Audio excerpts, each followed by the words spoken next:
అయితే ఏం చేస్తావు? వన్ డే సీఎం అయితే అందరూ ఫ్రీ బస్సులు వేస్తారు. ఫ్రీ బస్ అయితే మా కాలేజ్ స్టూడెంట్స్ అందరికీ కాలేజీలో బ్యాన్ చేసేస్తాం మేమైతే. అంతే, చదువు ఉండకూడదు, అంతా ఫ్రీ జాబ్స్. కుర్రోళ్ళకి మంది ఇప్పిస్తాం ఫ్రీగా, కుర్రోళ్ళకి మంది ఫ్రీ. నేనైతే రాష్ట్రాన్ని ఎత్తేస్తా అన్న. ఫస్ట్ అమ్మాయిలు చూపించుకొని తిరుగుతారు, అబ్బాయిలు దాచుకుంటారు.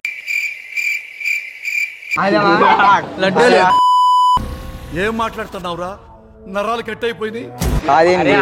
చూపించుకొని తిరుగుతారు, అబ్బాయిలు దాచుకుంటారు. ఏంటిది? ప్రేమని షోయింగ్ కాదు, మేకప్. Wrong answer.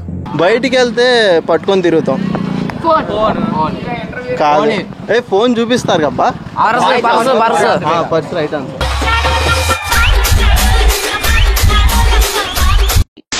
ఆంటీలకి అమ్మాయిలకి తేడా ఏంటి? ఆంటీలు అంటే పెళ్ళి అయిపోయి పిల్లలు కానీ ఉంటారు, అమ్మాయిలు అంటే పెళ్ళి అవ్వకుండా. ఆంటీలు అయితే వేసుకుంటారు, అమ్మాయిలు అయితే వేసుకుంటారు. అంటే మీరు లేట్గా వస్తే ఏమంటారు? లేటుగా వస్తే 2 వేస్తారు, షార్ట్లు ఇంటికి పంపిస్తారు. ఏం మాట్లాడుతున్నావురా? నరాలు కట్ అయిపోయింది. Hey, hi there. You all are watching PDTV and please subscribe it. Thank you. Please subscribe to PDTV.